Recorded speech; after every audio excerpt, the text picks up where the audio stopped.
Hello students, this is the continuation of your chapter number 5, Natural Disaster. In the last video, we have discussed regarding the volcanoes and earthquake. Now further, we are going to continue. So open page number 25. And the next disaster we are going to talk is about tsunami. Due to volcanic eruption or earthquake on the sea floor, high oceanic waves are created. They are known as tsunami. They are high and have unimaginable length. Their length is approximately 700 to 1600 kilometers. These waves travel with a great speed and force.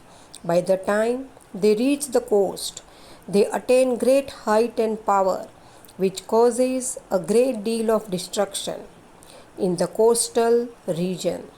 It was witnessed on 11th March 2011 in Japan. So tsunami is another natural disaster, and you have also learned in your English chapter the story of Meghna and Alma. Also you have heard this word tsunami. So how does tsunami occur?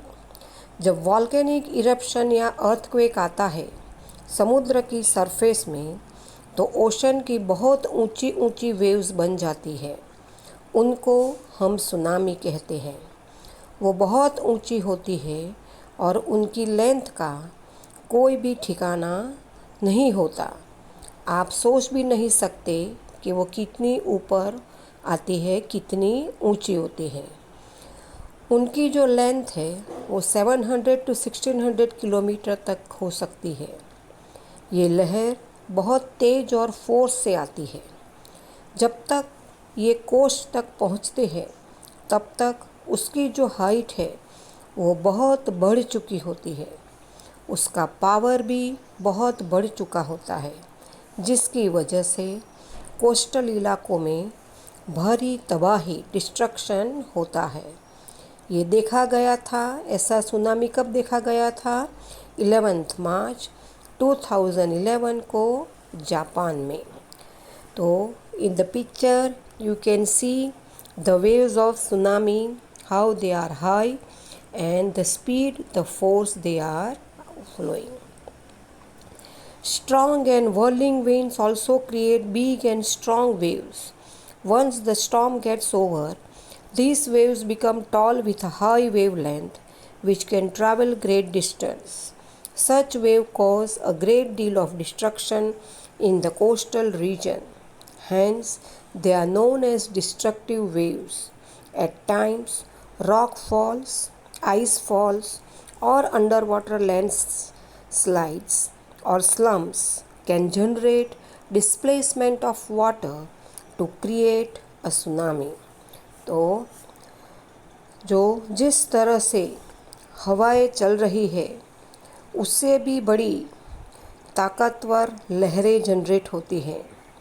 एक तरफ तूफ़ान जो है वो थम जाता है या तो ख़त्म हो जाता है, तो ये वेव्स बहुत ऊंची हो जाती हैं। जो वेव की लेंथ है वो ज़्यादा होती है और वो बहुत दूर तक जा सकती है।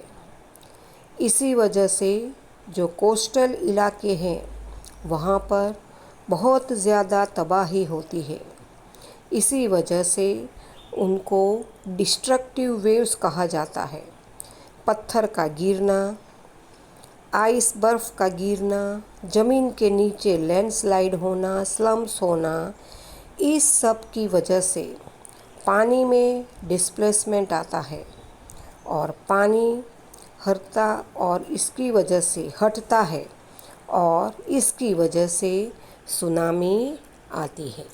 Now turn your page number 26.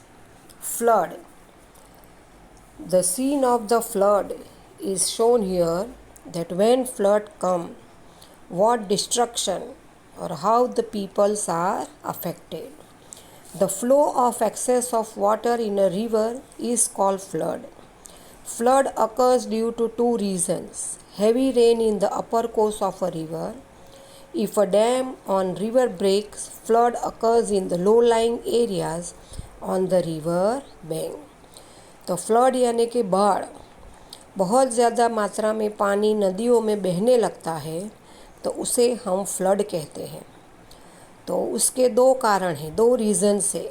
पहला, रिवर के ऊपर के फोर्स में बहुत ज़्यादा बारिश होना, और दूसरा, अगर किसी नदी पे डैम बना है और वो टूट जाए तो उससे बाढ़ आ जाती है, और उन इलाकों में ख़ास तौर पे लो लाइंग एरियाज़ में, वो जो नदी के किनारे हैं, वहाँ पे पानी भर जाता है।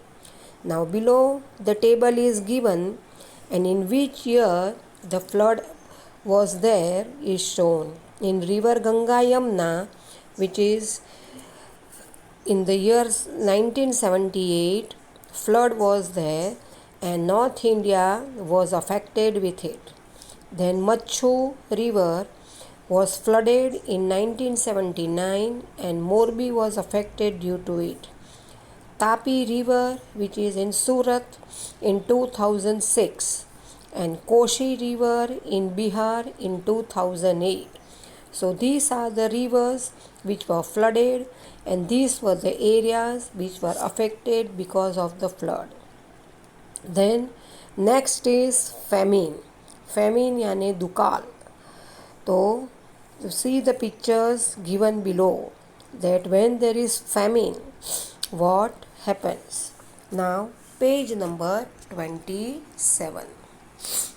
Scanty rainfall leads to the drying up of the groundwater and shortage of food and water. This condition is known as famine. The condition of famine occurs in case of scanty rainfall or no rainfall for 2 to 3 years successively. The possibility of famine is less if we plant more trees. Famine कब होता है? तो अगर बारिश नहीं होती या कम हो जाती है तो पानी सूख जाता है, खाना और पानी की कमी हो जाती है। इसको हम फैमिन यानी सूखा कहते हैं। फैमिन की स्थिति तब उत्पन्न होती है जब लगातार 2 या 3 साल तक बारिश न हो। अगर ज़्यादा पेड़ लगाए तो फैमिन के चांसेस कम हो सकते हैं, और इसीलिए गवर्नमेंट भी ये ट्री प्लांटेशन का प्रोग्राम चला रही है। The next is cyclone. Cyclone यानी तूफान या बवंडर। The simple meaning of cyclone is air which blow at a great speed. It can be called a storm और whirlwind. The coastal area of India experience cyclone every year. The eastern coast especially experiences it every year. The adjacent region also feel the effect of cyclone when it is at its highest intensity. However, these winds affect a limited area for a limited period of time only. तो हवा का जो तेज गति से चलना, उसे हम cyclone कहते हैं। इसको हम तूफ़ान या बवंडर whirlwind कहते हैं। कोस्टल एरिया जो है वो हर साल साइक्लोन का अनुभव करते हैं। ख़ास तौर पे ईस्टर्न कोस्ट, वहाँ पर साइक्लोन हर साल उसे झेलना पड़ता है। साइक्लोन की तीव्रता इंटेंसिटी अगर ज़्यादा हो तो आसपास के इलाकों को भी ये साइक्लोन का असर होता है। ये हवाएं बहुत कम एरिया में असर करती है और बहुत कम समय के लिए। Now below the scene of cyclone pictures are given where you can see that when cyclone comes, a large destruction is there to life and property. Now turn your page number 28. Forest fire. Friction between dry branches of trees and other factors caused forest fire. It causes a great amount of damage to the forest resources. The next natural disaster is forest fire. सूखी लकड़ियाँ के कारण friction घर्षण पैदा होता है और उससे आग लग जाती है जंगलों में। इससे फॉरेस्ट रिसोर्सेज यानी कि जो चीज़ें हमें जंगल से मिलती है उसको बहुत ज़्यादा नुकसान होता है। Next is landslide. The sliding of large mass of rock material, soil, etc. down the side of a mountain or cliff is termed as landslide. Two factors cause landslide: excessive rainfall or an earthquake.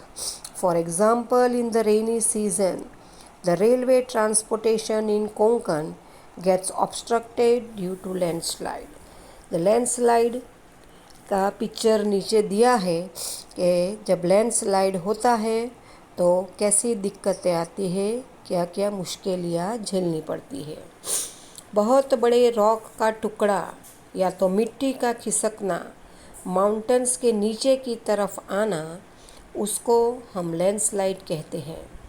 Landslide होने के भी दो कारण हैं। पहला, बहुत ज़्यादा बारिश या तो भूकंप आना है। एग्ज़ाम्पल है रेनी सीज़न में कोंकण